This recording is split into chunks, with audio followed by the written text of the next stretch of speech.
Sejam bem-vindos a mais uma edição do Regulação da Economia, um programa da Agência Reguladora Multissectorial da Economia ARME, emitido neste espaço quinzenalmente às segundas-feiras às 19h45, antes do telejornal.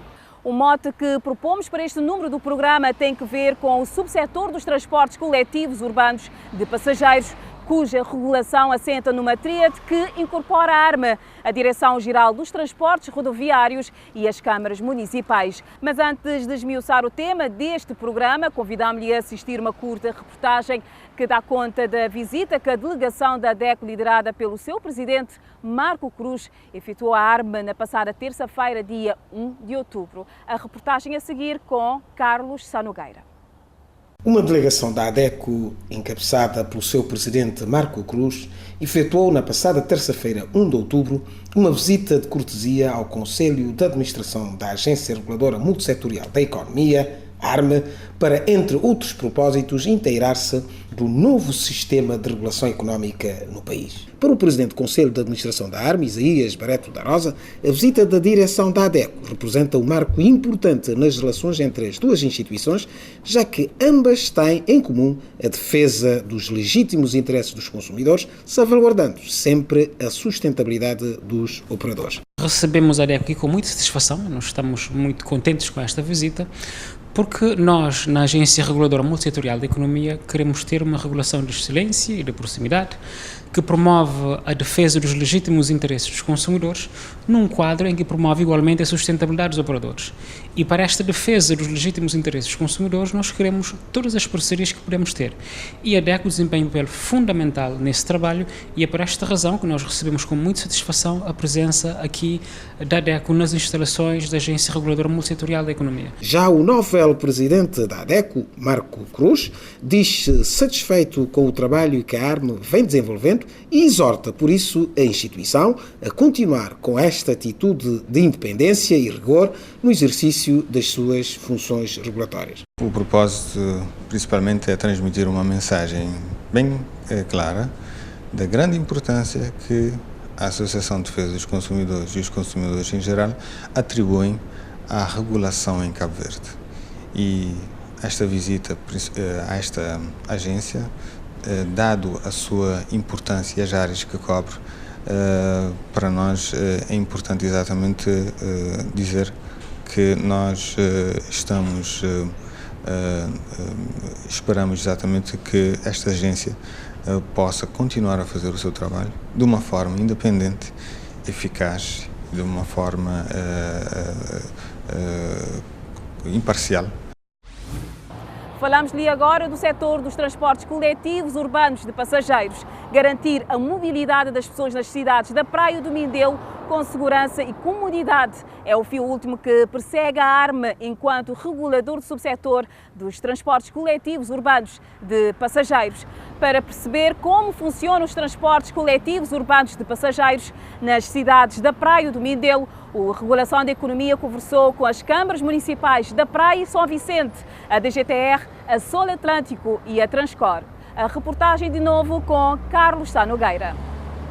Na cidade da Praia, opera neste momento uma única empresa no ramo dos transportes coletivos urbanos de passageiros, a Sol Atlântico. De acordo com o vereador de Infraestruturas e Transportes da Câmara Municipal da Praia, Manuel Vasconcelos Fernandes, a Idealidade assinou a 31 de março de 2014 com este operador um contrato de concessão para 2 blocos constituídos por 15 linhas. Contudo, o autarca garantiu-nos que, devido à crescente demanda dos utentes, a Câmara irá lançar, no decurso do próximo ano, um novo concurso público para concessão de mais linhas, para o qual podem concorrer outras empresas interessadas. Efetivamente, temos um contrato de concessão com uma empresa Sol Atlântico, que é a empresa nossa conhecida, e está a exercer, portanto, esta função para no domínio de transportes coletivo urbano de passageiros desde 2014. E esse contrato feito e assinado, foi assinado em 2014, março de 2014. Tenho aqui comigo e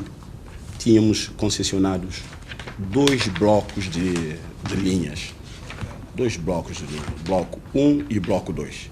O que nós reparamos neste momento estão portanto, a concorrer linhas que não estão no contrato, mas acabamos de fazer um contrato há bem pouco tempo de concessão de dessas novas linhas que foram criadas e que exploram, uma adenda ao contrato.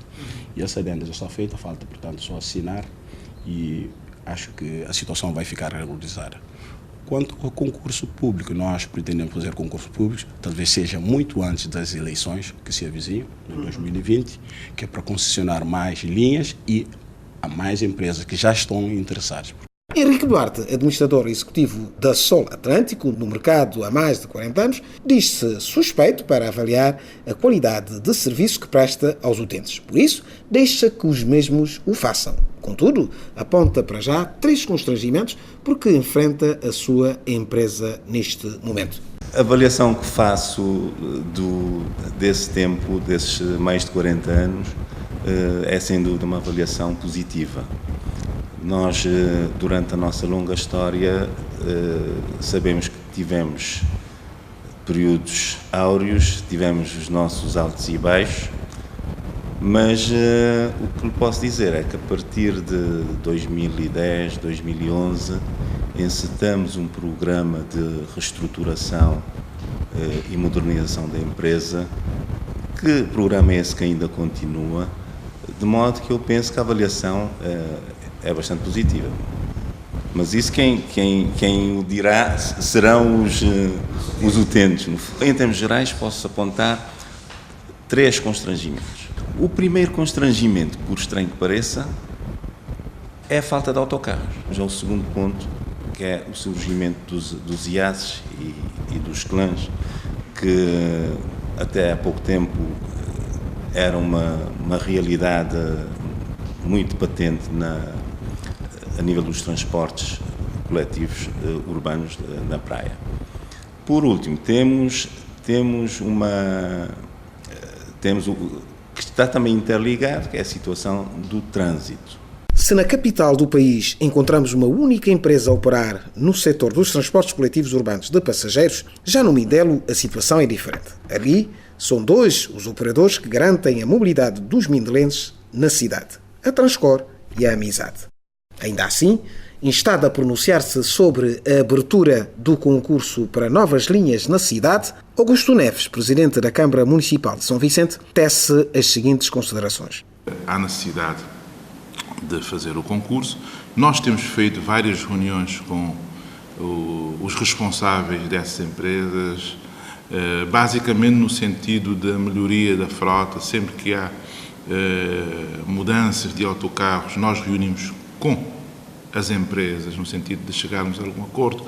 Ainda há menos de um mês nós reunimos com essas empresas no sentido de poder prestar o melhor serviço à população, mas nós vamos preparar para regularizar a situação. Para Luís Gonzaga, presidente do Conselho de Administração da Transcor, no mercado desde 1977, a cidade do Mindelo está bem servida de transportes urbanos de passageiros. Porém, aponta algumas dificuldades, entre as quais as que dizem respeito ao atendimento dos utentes por parte dos condutores. Toda a ilha de São Vicente, nesse momento, está praticamente coberta pelo serviço de transporte público.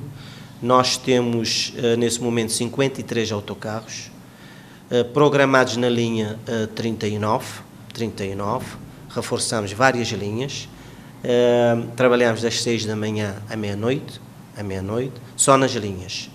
Portanto, eu acho que há alguma deficiência, sim, que é a parte que toca, portanto, a prestação de serviço por parte dos condutores. E isso não é falta de formação dos condutores, não é falta de chamada de atenção, mas da forma que tratam os utentes. Eu penso que essa relação devia ser muito mais cordial. O Regulação da Economia tentou ouvir os depoimentos da empresa Amizade, em São Vicente, e da Direção-Geral dos Transportes Rodoviários na Praia, mas as várias tentativas foram infrutíferas. E para explicar-nos o modelo de regulação dos transportes coletivos e urbanos de passageiros, convidamos o Sr. Engenheiro Lenine Pereira, coordenador do setor dos transportes na ARME, a quem saudamos e agradecemos pela sua presença. Boa tarde. Obrigada. Senhor Engenheiro, para iniciarmos esta conversa, diga-nos em síntese quais são as competências da ARME em matéria dos transportes coletivos urbanos de passageiros. Portanto, de acordo com os nossos estatutos, Nós temos a competência para fazer a regulação técnica e económica dos transportes coletivos urbanos de passageiros. No entanto, neste momento, nós estamos a exercer apenas a competência como regulador económico, isto porque estamos num processo de transição da regulação técnica da DGTR para a ARME. Bom, se calhar aproveito também para explicar qual é a diferença entre a regulação técnica e a regulação económica. Por regulação técnica, entende-se de forma resumida como a regulamentação das competências técnicas, ou seja, por exemplo,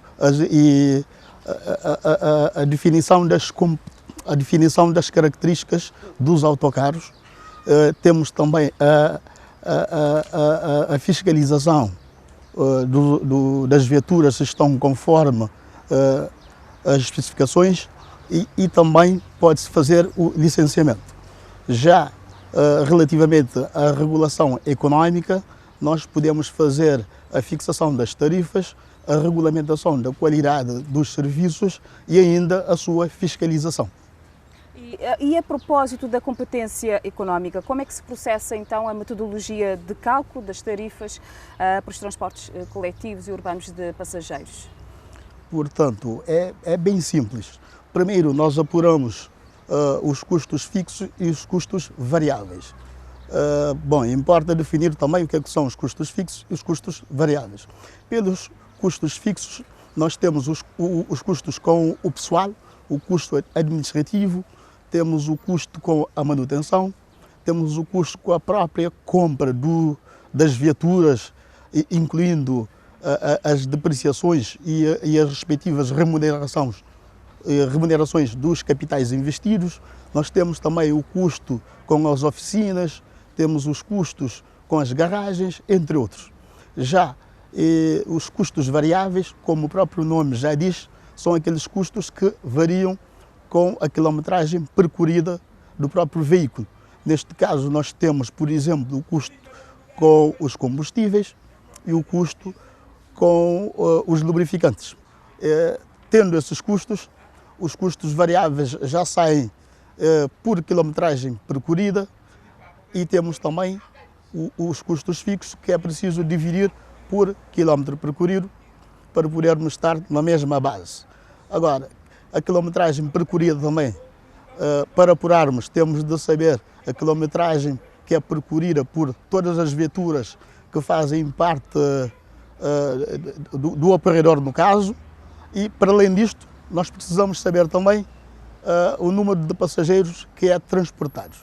Dentro desse número de passageiros que é transportado, nós temos de diferenciar aqueles que efetivamente pagam os bilhetes. Isto porque nós temos os que pagam os bilhetes e temos os passageiros também que não pagam. A nossa legislação, por exemplo, diz que os agentes de autoridades e as crianças com até 5 anos de idade são isentos. Portanto, eles não pagam nenhuma tarifa. Então, ao apurarmos os custos e ao dividirmos pelos passageiros que efetivamente pagam os bilhetes, eles ficam fora, ou seja, só dividimos aqueles custos pelos passageiros que efetivamente pagam os bilhetes. E a partir daí sai o custo unitário que cada utente paga para usar as viaturas. Sim, o Sr. Engenheiro disse há pouco que neste momento está-se no processo de transição das competências técnicas da DGTR para a ARME. Para quando espera concluir todo este processo? Bom, neste momento estamos a trabalhar juntamente com a DGTR e com o próprio Governo para vermos a forma de ajustar os dois regimes jurídicos que hoje existem, que são o regime jurídico geral dos transportes em veículos motorizados e também o regime jurídico dos transportes coletivos urbanos de passageiros. É preciso ajustar esses dois regimes jurídicos, que é para poder clarificar onde é que fica a competência da ARME e onde é que fica a competência da DGTR. Isto porque só separando as competências e estando na lei e não ficar preso aos estatutos é que a gente consegue fazer um melhor trabalho. nota-se alguns constrangimentos no setor dos transportes coletivos urbanos de passageiros, nomeadamente na qualidade de serviços, portanto, prestados. Qual é o seu comentário relativamente a este assunto? Bom, relativamente a isto, o que eu posso dizer é que, ao longo desses anos, se formos reparar, a qualidade do serviço prestado tem vindo a aumentar. E para saber isto, basta vermos que, tanto na praia como em São Vicente, Mindelo concretamente, podemos ver que nas linhas temos mais viaturas e inclusive, a qualidade das viaturas hoje é bastante melhor do que anteriormente. Não obstante isto, o que eu posso dizer é que existe sim alguns constrangimentos, entre os quais posso citar um que é fundamental, que é o seguinte: o regime jurídico dos transportes coletivos de passageiros, que foi criado desde 2004, diz que para exercer a atividade, portanto, para prestar o serviço de transporte coletivo urbano de passageiros, é preciso haver concurso público para concessão de linhas. Esses concursos devem ser feitos pelas câmaras municipais. E nesses concursos fica lá quais são as obrigações e os deveres dos operadores. E como este concurso ainda, pelo menos no Mindelo, não foi feito, e na praia foi feito, mas parcialmente, então cria alguma dificuldade nossa em fazer a regulação da melhor forma possível. Ou seja, como perguntaste sobre a questão da qualidade de serviço, se houvesse o concurso com concessão de linhas, com contrato já feito, seria muito mais fácil para nós exercermos o nosso trabalho, que é de fiscalização da qualidade do serviço, e quem sabe o serviço estaria hoje muito melhor do que sem o lançamento do concurso. Senhor Engenheiro, muito obrigada pela sua participação no programa. Obrigada. E com esta conversa com o Engenheiro Lenine Pereira, que esperemos tenha sido esclarecedora, chegamos ao fim de mais um número do Regulação da Economia, um programa da ARME, onde o rigor e a ética da informação sobre os setores regulados são o nosso compromisso. Gratos pela vossa atenção, marcamos assim um novo encontro consigo para daqui a 15 dias. Convidamos-lhe ainda a assistir às nossas plataformas do YouTube e Facebook. Até lá, fique bem.